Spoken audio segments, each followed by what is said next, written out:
look after myself. But I'm not gonna lie, there are days where I didn't want to go out. Me and Enzo, where's Enzo? Me and Enzo were talking about it earlier. There's sometimes when you just go out, even if there's full sun, you go out in long sleeves. There are times when you go out with just, if you're working out, you go in leggings because you feel that it's in your way.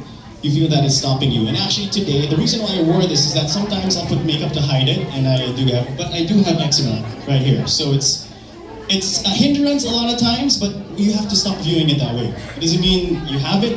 It means you can live with it. It means you can push past it. So we're going to be talking more about that today. And I hope all of you get a chance to feel how you can push forward and make sure that sensitive skin won't stop you, of course, with Aveeno. And speaking of talking about it, I think it's only right that we hear from an expert. We all have our personal stories, but it means we also have our own personal questions. So to hear, of course, I think you may have seen her around. Please give a big round of applause to Dr. Paula Karat.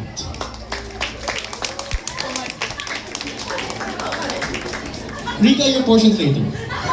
Your song and dance number will be for later. Okay. We're gonna. That's why the screen's black. It's for you.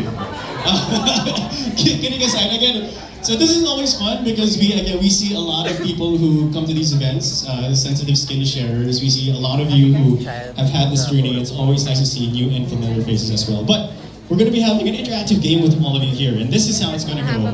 We know a lot of you are situated nice and comfortable.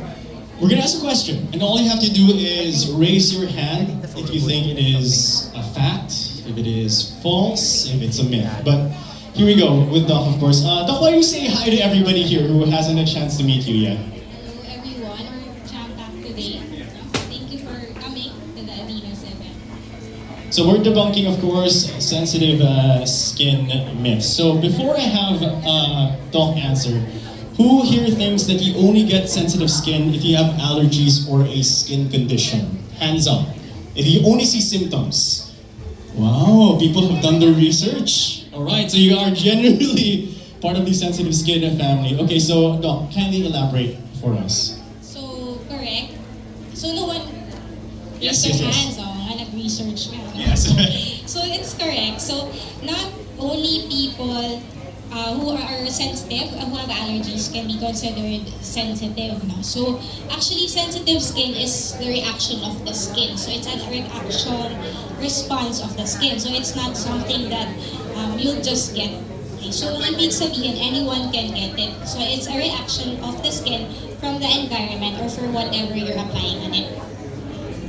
Alright, so we're gonna, of course, be talking about more symptoms and reactions. To make this more interactive, of course, I know some of you might be shy to raise your hand.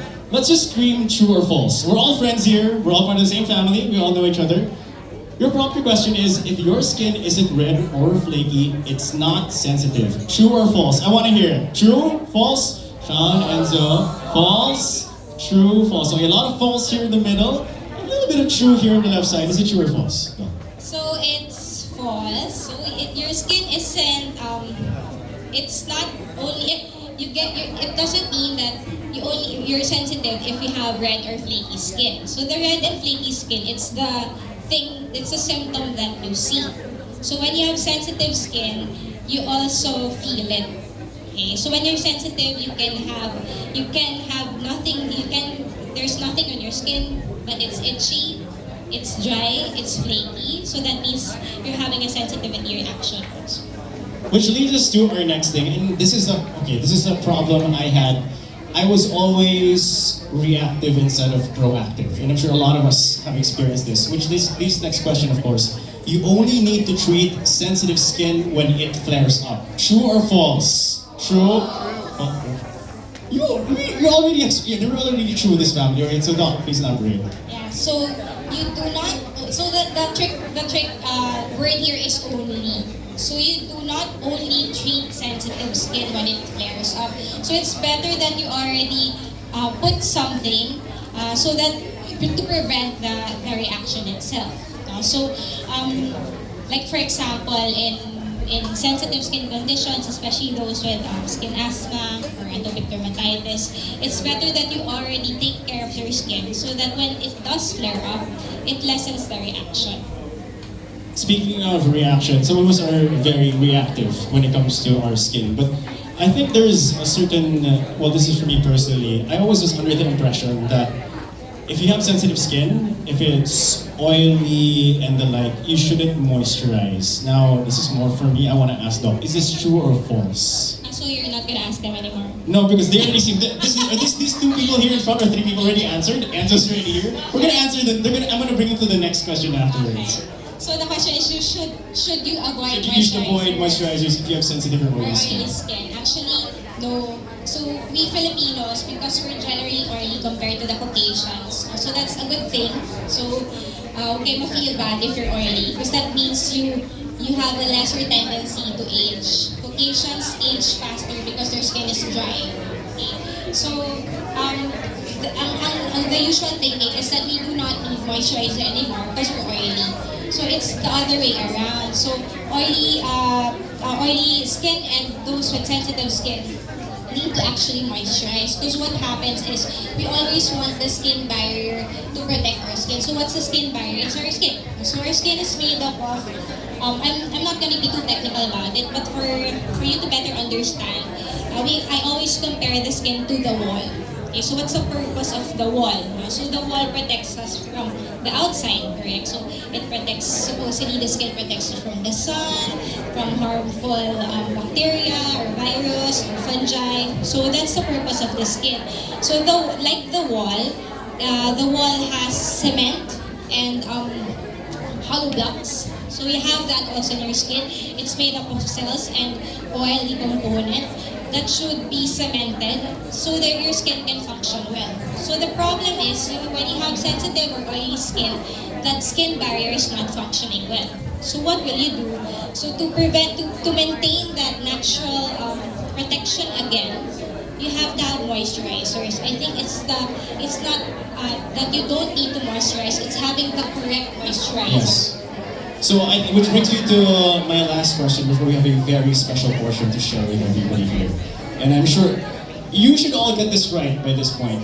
Natural ingredients are more necessary and needed for sensitive skin. True or false? Yeah. Oh wow, tumahimik bigla. Why are we hesitating? We're here with Aveeno, so we should know this. Again, the question is, natural ingredients are always safer for sensitive skin. True or false? Somebody said false. Somebody said true. Why are we a little hesitant? Alright, so I won't call people out, but again, a couple of people in front said false, a couple of people in the back said true. What's the correct answer now? So actually, it's a trick question. Right. So it's a hard question to be just, black and white.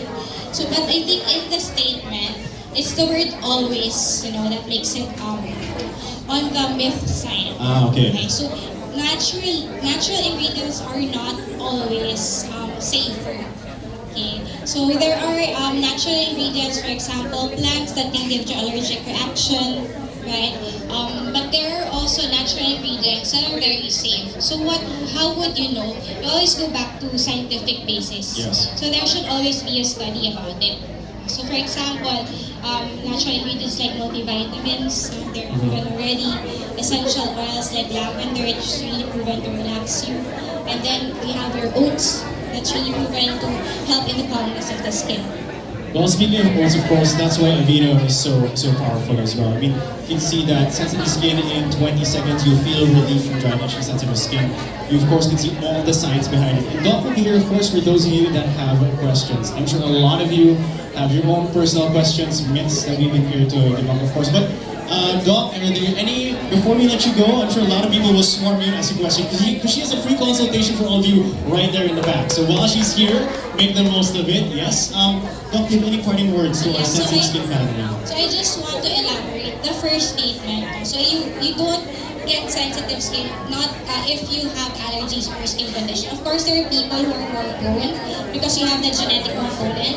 So there are people who have, skin asthma already or have eczema in their family, so that there's some things that you can't control.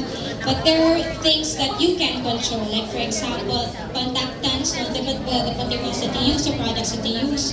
So you always have to go back to scientifically based products. The products that say dermatologically tested, they're there for a reason. So, and then, of course, there are more people who have more exposure to products. For example, in their fields, like for example the medical field, that makes you more prone to having sensitive skin.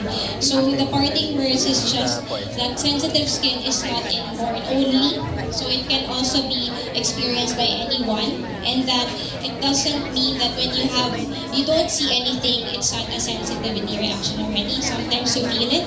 So to prevent that, it's better to take care of your skin pre-hand so you don't get the reaction after. So be preventive instead of reactive. How about we give the Paula a big round of applause, everybody? Thank you so much. Thank you. Because of